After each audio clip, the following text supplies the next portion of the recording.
Hello ढंगवा lovers, दोस्तों आप सभी का स्वागत है एनिमे ट्यूब चैनल पर। तो दोस्तों मैं सॉर्ट ऑफ कमिंग के एपिसोड 9 और 10 को एपिसोड 11 और 12 के साथ एक्सप्लेन कर रहा हूं, क्योंकि 27 दिसंबर को यानी कि कल शाम को 5 बजे यूट्यूब स्टूडियो द्वारा मेरी वीडियो को टेक डाउन कर दिया गया है। तो इसलिए मुझे इस वीडियो को इसमें ऐड करना पड़ रहा है। अगर अभी तक आपने इसके पिछले एपिसोड्स नहीं देखे हैं तो उसकी लिंक आपको डिस्क्रिप्शन बॉक्स में मिल जाएगी। इस एनिमे की कहानी आपको बहुत ही ज्यादा पसंद आने वाली है। लेकिन दोस्तों वीडियो को शुरू करने से पहले मैं एक छोटी सी अनाउंसमेंट करना चाहता हूँ। मेरा anime tube channel search list में नहीं आ रहा है और मैंने इसके लिए काफी कोशिशें की, लेकिन फिर भी ये सर्च लिस्ट में नहीं आ रहा है। तो हो सकता है कि मैं आगे चलकर इसका नाम चेंज कर दूं और इस एनिमे का नाम अपने नाम पर विशाल धन के एक्सप्लेनर इस टाइप से कुछ रख दूं, लेकिन मैं इसका लोगो चेंज नहीं करूंगा। तो अगर आगे आपको कभी भी इसका नाम चेंज मिले तो आप मेरे चैनल को लोगो से पहचान लेना। तो चलिए अब वीडियो को शुरू करते हैं। तो एपिसोड की शुरुआत में हम चैन को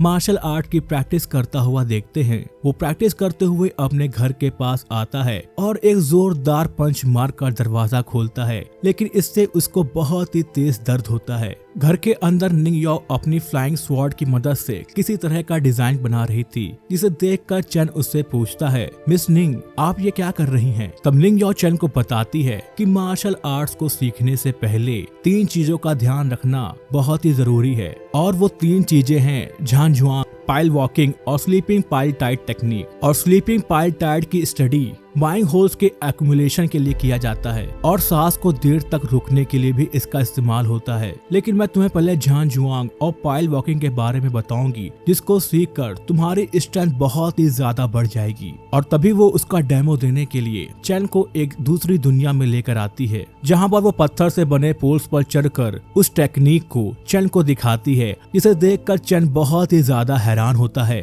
निंग याओ यहाँ पर बहुत ही जोरदार पंचेस कर रही थी, जिससे बहुत ही ज्यादा एनर्जी रिलीज होती है, और फिर वो वापस चैन को रियल वर्ल्ड में ले आती है और चैन से उस टेक्निक की प्रैक्टिस करने के लिए कहती है। अब चैन प्रैक्टिस करना शुरू करता है, लेकिन वो बार बार गिर जाता है। अब ये देखकर निंग याओ काफी हैरान होती है और सोचती है कि वो इतनी आसान टेक्निक भी नहीं कर पा रहा है। तभी वहाँ पर जिगवी आती है, जो कि चैन पर हंसती है और उससे कहती है, चैन क्या तुम डांस कर रहे हो? और तभी वो कुछ दानों को निंग याओ के डिजाइन पर फेंकती है, और तभी एक मुर्गी वहाँ पर आकर उन डिजाइन्स को फॉलो करते हुए उस दाने को चुग लेती है। अब ये देखकर चैन बहुत ही ज्यादा शर्मिंदा होता है और जिगवी उससे कहती है कि तुमसे तो अच्छा ये मुर्गी वॉक कर रही है। अब यहाँ पर निंग याओ भी चैन से काफी परेशान हो गई थी और वो सोचती है कि आखिर चैन को कैसे ट्रेनिंग दी जाए, क्योंकि चैन तो इतना कमजोर है कि वो एक बेसिक सी टेक्निक को भी नहीं सीख पा रहा है। और फिर वो सोचती है कि लगता है उसे चैन को एक छोटे बच्चे की तरह सिखाना होगा, और फिर वो चैन को उसका पोस्चर सही करने के लिए कहती है। लेकिन तभी चैन अपनी फिश बास्केट लेकर वहाँ से जाने लगता है। इस पर निंग याओ चैन से पूछती है, तुम प्रैक्टिस छोड़कर कहाँ भाग रहे हो? तब चैन वहाँ से जाते हुए निंग याओ से कहता है कि मैं मछली पकड़ने जा रहा हूँ। इस पर निंग याओ काफी गुस्सा करती है। अब रास्ते में चलते हुए चैन उस वॉकिंग टेक्निक की प्रैक्टिस करता है। अब सीन यहाँ से पुल पर शिफ्ट होता है, जहाँ पर 3 लोग खड़े थे। तभी वहाँ पर मौजूद लड़की कहती है, इस जगह की स्पिरिचुअल एनर्जी काफी ज्यादा स्ट्रॉन्ग है और इसलिए मैं अपने माइंड के स्टेट को यहाँ पर टेम्पर करना चाहती हूँ, और इस प्रोसेस के दौरान तुम दोनों को मेरी केयर करनी होगी। जिस पर वे दोनों मान जाते हैं। अब उन तीनों के जाने के बाद वहाँ पर चैन पिंगन आता है, जो कि उस लड़की को ध्यान करते हुए देखता है और काफी हैरान होता है। तभी सैनिक उसे इशारा कर, जिसके बाद चैन वहाँ से चला जाता है। अब प्रैक्टिस के दौरान वाटर निकलकर उस लड़की के चारों तरफ घूमने लगता है, और जिसके बाद वो लड़की किसी और वर्ल्ड में पहुंच जाती है। और तभी वो अपने पीछे एक सफेद रंग का घोड़ा देखती है, और तभी वहाँ पर बहुत ही आग जलने लगती है। वो लड़की उसको छूने की कोशिश करती है, और तभी वहाँ पर किसी तरह की एनर्जी रिलीज होती है, जिसकी वजह से उसका ध्यान भंग हो जाता है। और हम देखते हैं कि किसी ने उस लड़की पर हमला किया है। उसके सोल्जर्स उसे बचाने की कोशिश करते हैं। वहाँ पर एक लड़का था जो कि उसकी मेडिटेशन को तोड़ देता है। इससे वो लड़की काफी ज्यादा गुस्सा होती है और अपने पहरेदार से उसे मारने के लिए भेजती है। अब पहरेदार और उस लड़के के बीच फाइट छिड़ जाती है, और इधर चैन पिंगन नदी में पत्थरों को इकट्ठा कर रहा था, और इधर वो आदमी उस पहरेदार से बचते हुए भाग रहा था। तभी वो आदमी रुकता है और पहरेदार की तरफ गुस्से से देखता है, और इधर चैन पानी में अपने पंच की प्रैक्टिस करना शुरू करता है। तभी वहाँ पर वही आदमी आता है जिसके पास उस पहरेदार का मुकुट था। इसका मतलब है कि उसने उस पहरेदार को मार दिया है। अब वो एक पत्थर उठाकर चैन की तरफ फेंकता है, जिससे कि चैन काफी डर जाता है। वो आदमी चैन से कहता है, मुझे लगता है कि तुमने ये नोटिस नहीं किया कि नदी का पानी काफी कम हो गया है और तुम्हारे बास्केट में जो ये स्टोन है ये एनर्जी को होल्ड नहीं कर सकते और इन स्टोन्स की क्वालिटी बहुत ही जल्द चेंज हो जाएगी। लेकिन अगर मैं तुम्हें इसके बारे में बताऊं तब भी तुम इसे समझ नहीं पाओगे। अब इस पर चैन उसकी बात को इग्नोर कर फिर से पत्थरों को ढूंढने लगता है। तब वो आदमी एक बार फिर चैन से पूछता है, क्या तुम बॉक्सिंग की प्रैक्टिस कर रहे हो? क्या तुम कोई कंपटीशन लड़ने वाले हो? वो आदमी एक बार फिर एक पत्थर को उठाकर चैन के मुंह की तरफ फेंकता है, लेकिन चैन उसको देखकर जल्दी से हट जाता है और गुस्से से उस आदमी की तरफ देखता है। तभी वो आदमी कुछ और पत्थरों को उठाकर चैन पे अटैक करता है, जिसको कि चैन डॉज करता है। अब इसके बाद वो आदमी चैन पर ढेर सारे अटैक करता है, जिसको कि चैन काउंटर करता है। लेकिन तभी वो आदमी एक जोरदार लात चैन पर मारता है, जिसकी वजह से चैन दूर जाकर गिरता है। अब चैन गुस्से में उठता है और उसके हर एक अटैक को डॉज करता है। वो आदमी चैन पर काफी ज्यादा भारी पड़ रहा था। चैन उसके अटैक को रोकते हुए उस पर अटैक करने की कोशिश करता है, लेकिन नाकामयाब होता है। वो आदमी चैन की आंख को फोड़ने ही वाला था कि तभी वहां पर शहर पर नजर रखने वाला पहरेदार आ जाता है, जिसको देखकर वो आदमी रुक जाता है। वो आदमी चैन से कहता है, तुम्हें बॉक्सिंग ऐसे ही नहीं आएगी, तुम्हें उसे सीखने से पहले बॉक्सिंग का असली मतलब समझना होगा। गॉड ऑफ वॉर जितनी अच्छी बॉक्सिंग सीखने के लिए 10 साल काफी नहीं है, लेकिन तुम अपनी प्रैक्टिस द्वारा कम से कम एक अच्छे बॉक्सर तो बन ही जाओगे। अब यहाँ पर वो पहरेदार उस लड़के से पूछता है कि तुमने उस लड़की पर वार क्यों किया जो कि नदी में ध्यान लगा रही थी, जिस पर वो लड़का कहता है कि ये तो बस मेरा मन था इसलिए मैंने कर दिया। तब वो पहरेदार उस लड़के से कहता है कि तुम मेरे असली डिसाइपल नहीं हो, जिस पर वो लड़का पहरेदार से कहता है, तुम अभी मेरे मास्टर नहीं बने हो तो तुम मुझे लेक्चर क्यों दे रहे हो? ठीक है, तो उस औरत से जाकर कह दो कि अगर उसे भविष्य में कभी ऐसा करने का मौका मिले तो वो मेरे ध्यान को भंग कर सकती है और अपना बदला ले सकती है। अब यहाँ पर वो पहरेदार उससे कहता है कि अगर तुम हर किसी को हर चीज में अपनी ताकत से मापोगे तो एक दिन तुम्हारा सामना एक बहुत ही मजबूत अपोनेंट से होगा, जिसका दिल बहुत ही बुरा होगा और वो तुम्हारी हालत बहुत ही बुरी कर देगा। और जब समय आएगा तो मैं एक मुक्के से तुम्हारे चांग शेंग पुल को तोड़ दूंगा। अब ये सुनकर चैन काफी ज्यादा हैरान हो जाता है।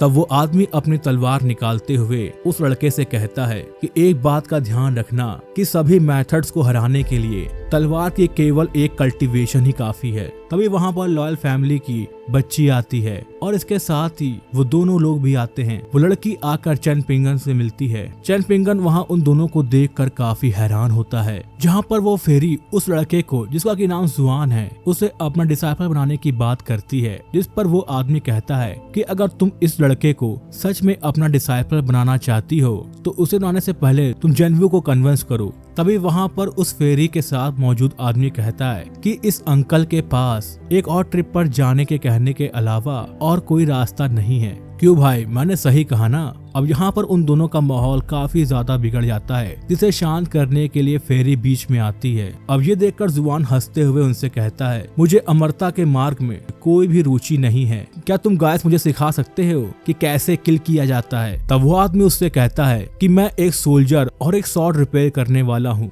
और मैं प्राचीन काल से दुनिया का सबसे घातक व्यक्ति हूँ। जिस पर जियान खुश होते हुए कहता है, ठीक है तो फिर मैं तुम्हारे साथ चलूंगा। और फिर वो उसका डिसाइपल बनने के लिए मान जाता है और वहाँ से चला जाता है। इसे देखकर चैन भी काफी हैरान था और वो अपनी बास्केट को उठाकर वहाँ से जाने लगता है। तभी फेरी आकर चैन से कहती है, तुम एक ऐसे व्यक्ति हो जो ब्लेसिंग को महत्व देते हो। ये काफी दुख की बात है कि तुम्हारा और मेरा रिश्ता काफी शैलो है और इस वजह से हम लोग दोस्त नहीं बन सकते। क्या तुम इन स्टोन्स का यूज जानते हो? जिस पर चैन उसे बताता है कि एक फॉर्चून टेलर ने मुझे बताया था कि मैं यहाँ पर आकर पत्थर उठा सकता हूँ और मछली पकड़ सकता हूँ। जिस पर वो फेरी खुश होते हुए चैनमो से पूछती है, क्या तुम हमारे अंकल लू को भी जानते हो? जिस पर चैन काफी हैरान होता है। तब वो लेडी बताती है, सच बताऊं तो शेन फई हमारे ही पूर्वज हैं और डायरेक्टर लू कई साल पहले हमारे सेट में आए थे, जहाँ पर उनका परिचय हमारे गुरु अंकल पिंग से हुआ और उनके बीच का रिश्ता काफी सालों तक चला।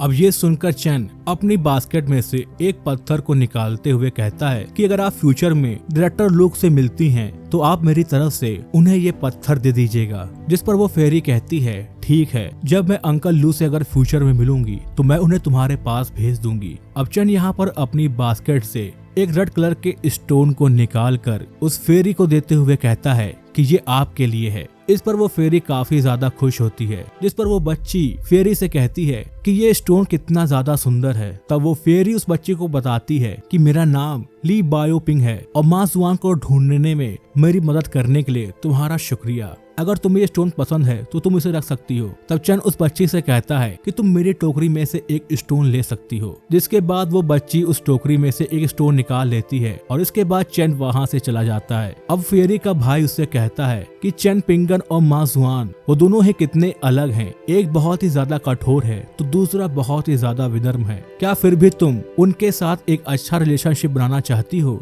जिस पर वो फेरी उससे कहती है क्या पता किस्मत में जो लिखा होगा वही होगा, भाग्य को अपना काम करने दो। तभी उसके भाई को कुछ अजीब महसूस होता है और वो एक पहाड़ की तरफ हमला करता है। जिसके बाद वहाँ से एक आदमी निकलता है। उसका भाई उस आदमी से पूछता है कि ये लियू हाई ब्रिज नहीं है तो तुम हमारे ऊपर नजर क्यों रख रहे हो? तब वो आदमी पहाड़ से नीचे उतरते हुए कहता है कि तुम शेन घाओ जैंग के गाओ जैनफू हो, मैं बस फेरी सू से मिलना चाहता हूँ। क्या तुम फेरी सू को जानते हो? और वो उससे पूछता है कि मुझे बस फेरी सू पसंद है। जिस पर वो फेरी से बताती है कि फेरी सू की तो तुम्हारे सेट वालों के साथ दुश्मनी है ना। तब वो लड़का कहता है जब मैं उस छोटे शहर में स्वॉर्ड स्क्रिप्चर को जीत जाऊंगा तो मैं जेनयांग माउंटेन में जाऊंगा और वहां जाकर फेरी सू से शादी करूंगा और देखता हूं तब मुझे कौन रोक पाता है। तब वो फेरी पूछती है क्या फेरी जू भी तुमसे शादी करना चाहती है? तब वो लड़का थोड़ा शर्मा जाता है और हिचकिचाते हुए उसके इस सवाल का जवाब दिए बिना वहां से चला जाता है। अब सीन यहाँ से रॉयल फैमिली सेट में शिफ्ट होता है जहाँ पर जू लू को बहुत मार रही थी।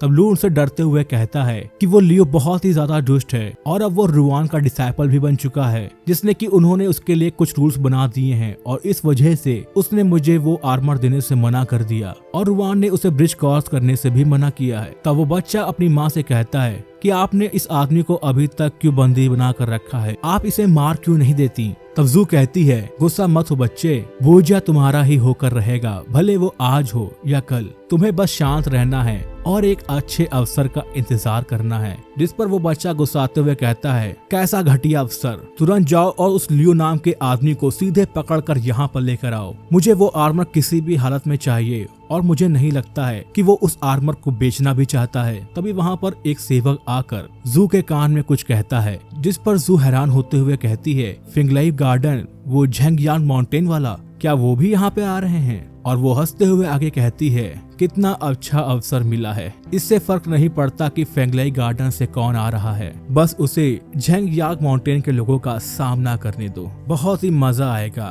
क्योंकि हंगामा तो अब होने ही वाला है। बेटे मैं तुमसे वादा करती हूँ कि इन 2 दिनों में भौजिया तुम्हारे हाथों में होगा। अब सीन यहाँ से चेंज होता है जहाँ पर हम लियो को काम करता हुआ देखते हैं। वहाँ पर रुआन और उसकी बेटी खाना खा रहे थे और इधर लियो स्वॉर्ड बनाते बनाते काफी थक गया था। तभी वहाँ पर एक आदमी आता है जो कि लियो से कहता है कि कवर्ड ब्रिज पर एक खूबसूरत महिला तुम्हारा इंतजार कर रही है। अब ये सुनकर लियो काफी ज्यादा खुश हो जाता है और रुआन से कहता है कि मैं बस अभी आया, इतना कहकर वो जाने लगता है। जिस पर उसकी बेटी कहती है कि आपने लियो को जाते हुए नहीं देखा, आप उसे रोकेंगे नहीं? तब रुआन उससे कहते हैं कि हर चीज पर ध्यान नहीं देना चाहिए, सबसे बेकार बात है कमजोर दिमाग और बुरा दिमाग होना। तभी वो अपनी शक्तियों से उसके द्वारा बनाए गए स्वॉर्ड को अपने पास बुलाते हैं और अपनी बेटी से कहते हैं कि लियो इस स्वॉर्ड की तरह है। ये सच है कि वो लड़का काफी अच्छा है, लेकिन अफसोस की बात ये है कि उसमें संयम और धैर्य की बहुत कमी है और ये चीज उसके लिए बहुत ही बुरी साबित होगी। अब सीन यहाँ से चैन की तरफ शिफ्ट होता है जो कि अपने घर जा रहा था।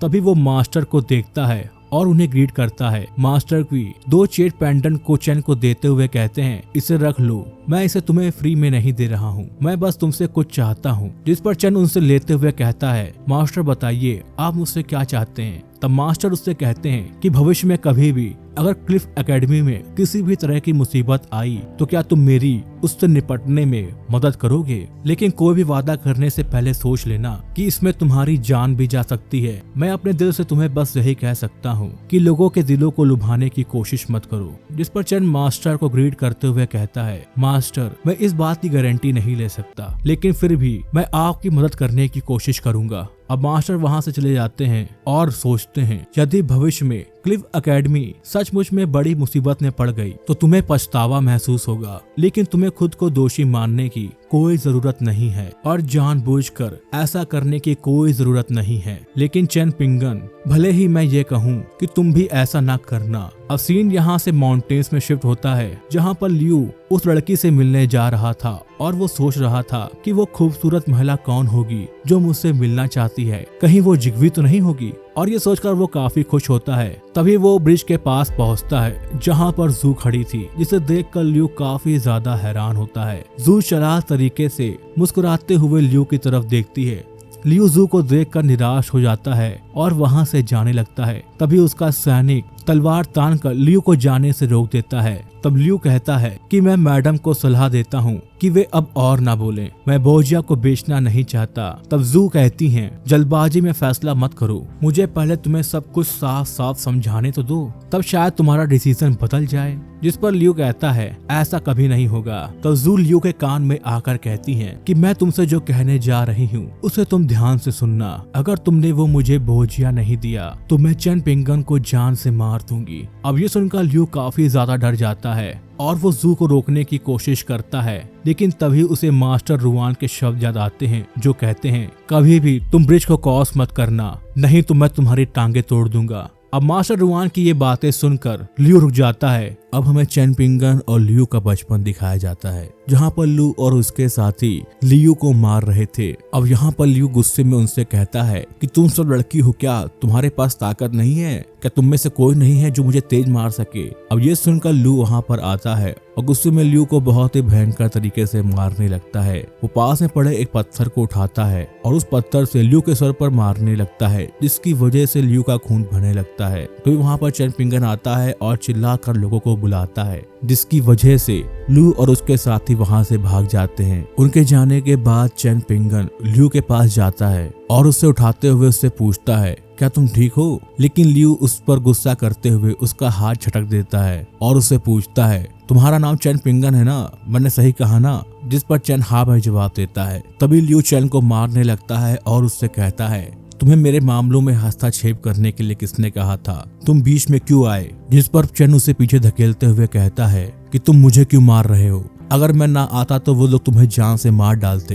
तभी लियू चैन को धक्का देकर उसे गिरा देता है और उससे कहता है, बच्चों को अडल्ट्स के मामले में हस्तक्षेप नहीं करना चाहिए। और इतना कहकर लियू गुस्से में उसे मारने लगता है और कहता है, मैं तुम्हें तब तक मारूंगा जब तक तुम रोने नहीं लगते। लेकिन तभी चैन भी उसको मारने लगता है और लियू से कहता है, अगर तुम मुझे मारोगे तब भी मैं नहीं रहूंगा। अब इस पर लियू से कहता है, ठीक है मैं भी देखता हूँ, मैं तुम्हें तब तक मारता रहूंगा जब तक कि तुम रो नहीं देते। अब सीन यहाँ से अगले दिन शिफ्ट होता है जहाँ पर लियू चैन को मारने के लिए उसका पीछा कर रहा है और चैन भी हंसते हुए वहाँ से भाग रहा था। तभी चैन उसे भागते हुए एक गली में पहुँचता है जहाँ पर लियू छुपकर उसका इंतजार कर रहा था। वहीं बगल में कुछ बच्चे भी खेल रहे थे। तभी वो बच्चे चैन को देखकर उसके पास जाते हैं और उसे पत्थर मारते हुए ये कहते हैं कि इस बच्चे के माँ बाप नहीं हैं, ये अनाथ है। और ऐसा कहकर वो उसे बहुत ही पत्थर मारते हैं। अब अनाथ वर्ड सुनकर चैन रोने लगता है। अब यहाँ पर लियू चैन को रोते हुए सोच रहा था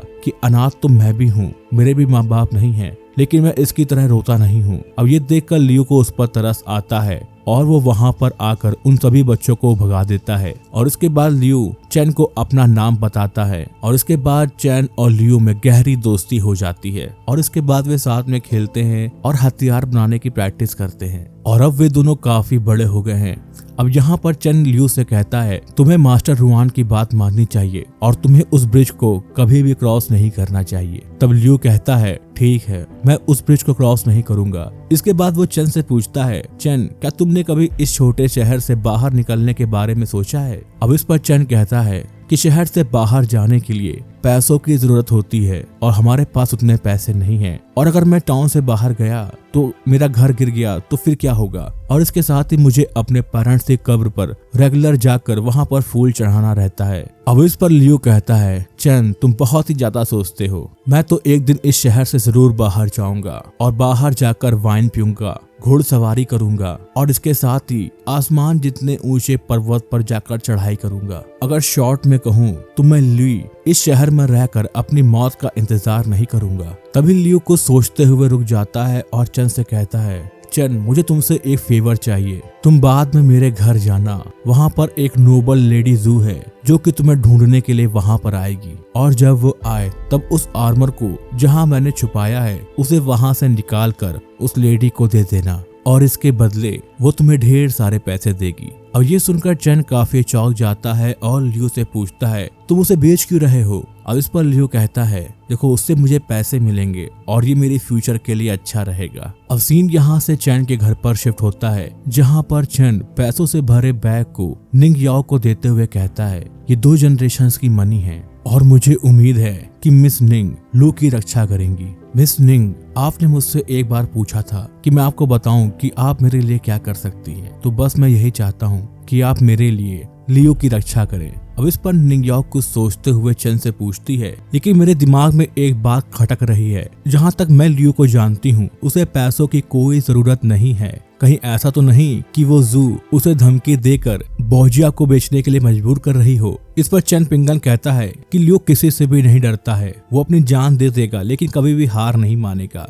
दरअसल वो ट्रेजर आर्मर कोड के स्वॉर्ड मैनुअल को सेव रखना चाहता है। स्वॉर्ड मैनुअल किसी भी कीमत पर उस मंकी फेस वाले बंदे के हाथ नहीं लगना चाहिए। ये सुनकर निंग याओ कहती है, लियो का ट्रेजर आर्मर, मगर उसका स्वॉर्ड मैनुअल सबसे ज्यादा रेयर है। मैंने सुना है कि गंग माउंटेन के लोग उस स्वॉर्ड मैनुअल को हासिल करना चाहते हैं। मेरे ख्याल से उस स्वॉर्ड मैनुअल के पीछे किसी न किसी तरह का गहरा राज है। अब इसके बाद वे दोनों लियो के घर पर जाते हैं। निंग याओ कहती है, हम उस औरत से सौदा जरूर करेंगे, लेकिन अगर उसने कोई गड़बड़ी की तो हम उससे वो ट्रेजर चुरा लेंगे। अब सीन यहाँ से एक घर में शिफ्ट होता है जहाँ पर हम 3 लड़कों को देखते हैं। तभी वहाँ पर पहरेदार आता है, जिसे देखकर एक लड़का कहता है कि ये आदमी लेजेंडरी हैवी लैंग है और ये मास्टर क्वी के बाद नया स्टंट बनेगा। इस पहरेदार का नाम क्वी है। तभी बा क्वाई क्वी को ग्रीट करता है। तब इस पर क्वी से पूछते हैं कि क्या ये दोनों तुम्हारे दोस्त हैं। इस पर बा क्वाई एक आदमी की तरफ इशारा करते हुए कहता है कि यह दायोंग डायनेस्टी के चेन फैमिली का डिसेंडेंट है जो कि लोंगवेई कंट्री के रहने वाले हैं और इसका नाम है सोंग फैंग और ये यहाँ पर कुछ ट्रेजर्स को लेने के लिए आया है। तभी सोंग फैंग क्वी से उस लड़की का परिचय कराता है और बताता है कि इसका नाम डुई है। इस पर क्वी इसको ग्रीट करता है। अब यहाँ पर कोई क्वी से पूछता है कि क्या शानिया एकेडमी के मिस्टर क्वी सच में नेचर के अगेंस्ट जाने की हिम्मत दिखाई है। इसके बाद क्वी बॉयगिंग को आगाह करता है कि हमारे माउंटेन में कुछ खतरनाक लोग आए हैं जिसके पास मास्टर और सर्वेंट भी हैं। अब ये सुनकर बॉय क्वी नखरे दिखाते हुए कहने लगता है कि ये मत कहना कि वो लेडी इमोर्टल जू है। देखो जू मुझे इतनी ज्यादा अच्छी लगती है कि मैं उसे देखते ही पिघल जाता हूँ। भले ही उसके और मेरे क्लैन के बीच में दुश्मनी है, मगर मैं जू को मार नहीं सकता। इस पर क्वी हंसने लगते हैं और कहते हैं, तुम इसकी चिंता मत करो, तुम्हें किसी और से लड़ना है और वो है मास्टर एव जो कि मंकी फेस जैसा है। वो अपने साथ जिंगंग माउंटेन की एक छोटी बच्ची को लेकर आया है। ये सुनकर बॉय कोई कहने लगता है,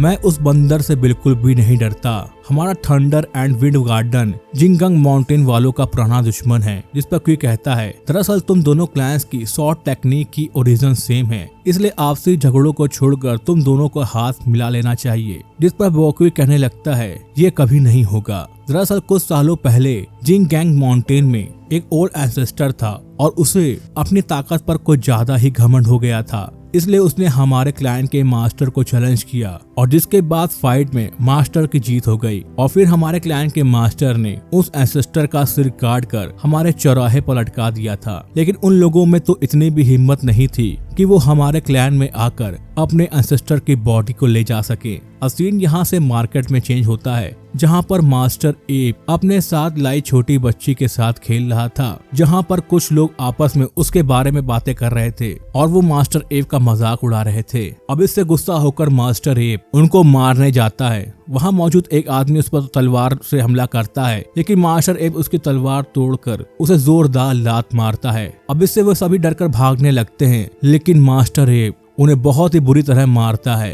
अब सीन यहाँ से ल्यू के घर पर शिफ्ट होता है, जहाँ पर वो दरवाजा खोलने ही जा रहा था कि तभी वहाँ पर लू आ जाता है और वो चैन से कहता है कि चैन, तुम्हें पता नहीं है क्या कि मास्टर रुआन ने ल्यू को घर आने से मना किया है और इसलिए मैं तुमसे यहाँ पर उस ट्रेजर की ट्रेड करने के लिए आया हूँ। और तभी वहाँ पर जू भी आ जाती है। अब सीन यहाँ से रुआन की तरफ शिफ्ट होता है, जो कि अपनी बेटी से कह रहा था कि जब तक ल्यू मेरे द्वारा बनाए गए रूल्स को नहीं तोड़ेगा, कवर्ड ब्रिज को मेरी परमिशन के बिना क्रॉस नहीं करेगा, तब तक वो मेरा डिसाइपल रहेगा। लेकिन तुम्हें इस बात का ध्यान रखना होगा कि वो ऐसा ना करे। अब हम ल्यू को देखते हैं जो कि काफी परेशान था, जहाँ पर जू का बेटा आता है, जो कि उससे कहता है कि मैंने सुना है कि तुम बोजिया को बेचना चाहते हो, लेकिन तुमने उसे बेचने से मना कर दिया, इसलिए अब मैं तुम्हारे घर जाऊंगा और सबसे पहले चैन पिंगन को मारूंगा और उसके बाद तुम्हें जान से मारूंगा। अब ये सुनकर ल्यू काफी डर जाता है और वहाँ से अपने घर के लिए भागने लगता है। अब घर यहाँ से ल्यू घर पर शिफ्ट होता है, जहाँ पर जू उस बोजिया को देखकर काफी खुश होती है और उन्होंने कुछ पैसों के बदले चैन से उसे खरीद लिया था। तभी चैन उन्हें रोकते हुए कहता है कि ल्यू के साथ जो डील तय हुई थी उसके अनुसार अब इस भुजिया को बेचने के बाद कोई भी उसे परेशान नहीं करेगा। जिस पर जू मुस्कुराते हुए कहती है, क्यों नहीं, ये लूजू केव हेवन है। अब वो उसके घर के बाहर जाकर कहती है कि लियू तुम्हें सच में अपना एक अच्छा दोस्त मानता है। और इधर जू का बेटा लियू से कहता है, अगर तुम जल्दी वहाँ पर नहीं पहुँचे तो चैन मार दिया जाएगा। अब ये सुनकर लियू बहुत तेजी से चैन की तरफ भागता है। अब इधर एक कुत्ता भागते हुए चैन के पास आता है और उससे कुछ कहने की कोशिश करता है और तभी वो जू को अजीब तरीके से मुस्कुराते हुए देखता है और उसे लगता है कि लियू की जान खतरे में है, इसलिए वो उसे बचाने के लिए भागता है। अब ये देखकर जू कहती है, सच में ये लिंगजू केव हेवन ही है और लड़ाई हमेशा जिंदगी और मौत की होती है। अब इधर चैन लियू की तरफ भाग रहा था और उधर लियू चैन की तरफ भाग रहा था। अब लियू ब्रिज को क्रॉस करने लगता है, तभी वहाँ पर मास्टर एप आते हैं, जिसे देखकर लियू काफी डर जाता है और वो मास्टर एप से पूछता है, तुमने चैन के साथ क्या किया? तभी मास्टर एप लियू पर एक जोरदार वार करता है, जिसकी वजह से लियू काफी घायल हो जाता है। और ये देखकर जू के बेटे को बहुत ही ज्यादा मजा आ रहा था। अब जब चैन ब्रिज पर पहुंचता है तो वो वहाँ पर लोगों की भीड़ देखता है। चैन लोगों को हटाता हुआ ब्रिज के अंदर जाता है, जहाँ पर मास्टर रुआन और उसकी बेटी थी। उसकी बेटी मास्टर रुआन से कह रही थी कि आपने लियू की मदद क्यों नहीं की, आप सब कुछ जानते हुए भी सिर्फ क्यों देखते रहे। मास्टर रुआन यहाँ पर अपनी बेटी से कहते हैं, मुझे नहीं पता था कि झेंगयांग माउंटेन के लोग इतने ज्यादा निर्दयी होंगे। अब इस पर उसकी बेटी रुआन से गुस्सा होते हुए कहती है कि आपको किसी भी चीज की परवाह नहीं है और वो गुस्से से जू की तरफ जाने लगती है। इस पर मास्टर रुआन उसे रोकते हुए कहते हैं, क्या तुम चाहती हो कि तुम्हारे पिता भी तुम्हारी डेड बॉडी को लेने के लिए आए? तभी वहाँ पर चैन आता है और वो लियू को इतना ज्यादा घायल देखकर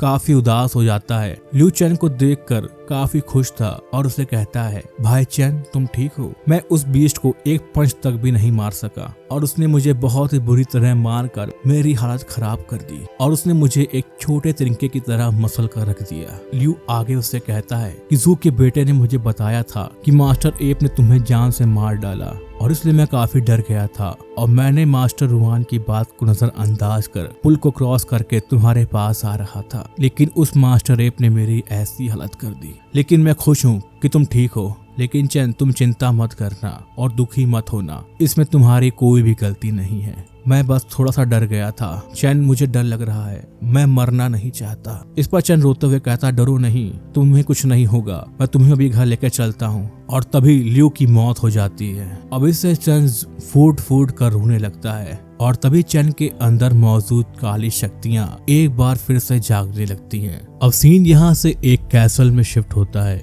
जहाँ पर हम मास्टर एप को देखते हैं, जो कि उस महल के अंदर जाता है तो वहाँ का सर्वेंट मास्टर एप को ग्रीट करता है। मास्टर एप अपने साथ लाई लड़की को उतारते हैं और उससे कहते हैं, बेटी तुम यहाँ पर शांति से आराम कर सकती हो और मुझे कुछ कामों को अंजाम देने के लिए यहाँ से जाना है। अब इस पर वो बच्ची गुस्सा जाती है। तभी वो सर्वेंट कहता है, मास्टर एप आप चिंता मत करिए, ली परिवार की ये गारंटी है कि वो मिस ताओ जी का अच्छे से ख्याल रखेगी और उन्हें सुरक्षित रखेगी। और तभी वो झू लू नाम की एक लड़की को बुलाते हैं और उससे कहते हैं कि मिस ताओ की रक्षा करना तुम्हारी जिम्मेदारी है और इसमें कोई भी गलती नहीं होनी चाहिए। जिस पर झूलू मान जाती है, लेकिन मिस ताओ गुस्सा होकर दरवाजे के पास जाकर बैठ जाती है। तब मास्टर एप उसके पास आकर उससे कहते हैं, बेटी ये ट्रिप जू फैमिली की एक गलती है और जू ने फेंगलियान और झेंगयांग माउंटेन के बीच समझौते का फायदा उठाया है और उसने दोनों को एक दूसरे से लड़ाने की साजिश रची है।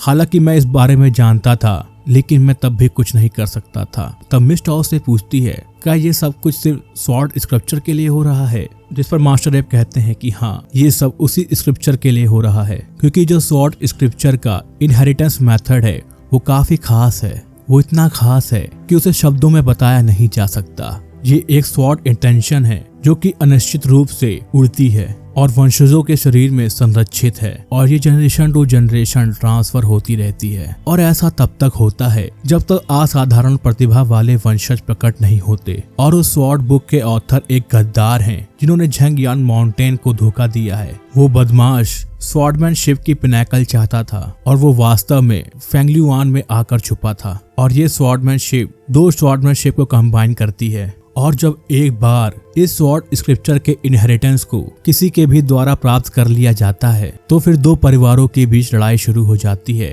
अंत में कौन जीतेगा इसका फैसला मौत से ही होता है। अब ये सुनकर मिस ताओ कहती है, तो क्या वो रियल स्वॉर्ड स्क्रिप्चर लियो के पास है और क्या आप उसे फेंगलियान द्वारा छीने जाने से बचाने के लिए यहाँ पर आए हैं? तब मास्टर एप उसे कहते हैं कि 300 साल पहले झेंगशुआंग जनरेशन के लोगों को बहुत शर्म और अपमान सहना पड़ा और यदि आप एक सप्ताह तक पूर्वज का शव वापस नहीं ले जाते हैं तो फिर उस क्लैन का मजाक हमेशा के लिए उड़ाया जाता है। अब इस पर मिस ताओ मास्टर एफ से पूछती हैं, तो फिर आपने लियो को जान से क्यों नहीं मार दिया? अगर उसे किसी ने बचा लिया तो क्या होगा और हम झेंगयांग माउंटेन में क्या कर रहे हैं? तब मास्टर एफ उससे हंसते हुए कहते हैं, मैंने उसे ऐसे मारा है कि वो अब बचेगा नहीं और अब मुझे संतों द्वारा यहाँ से निकाल दिया जाएगा क्योंकि मैंने नियम को तोड़ दिया है। लेकिन हमें तब तक यहाँ पर रहकर इंतजार करना पड़ेगा जब तक मैं इस पूरे मैटर को सॉल्व नहीं कर देता। और उसने सबसे बड़े प्यून माउंटेन को हटाकर उस लेडी को दे दिया है और भविष्य में हम इस माउंटेन पर कभी नहीं लौटेंगे। अब इस पर मिस ताओ काफी खुश हो जाती हैं और मास्टर एप से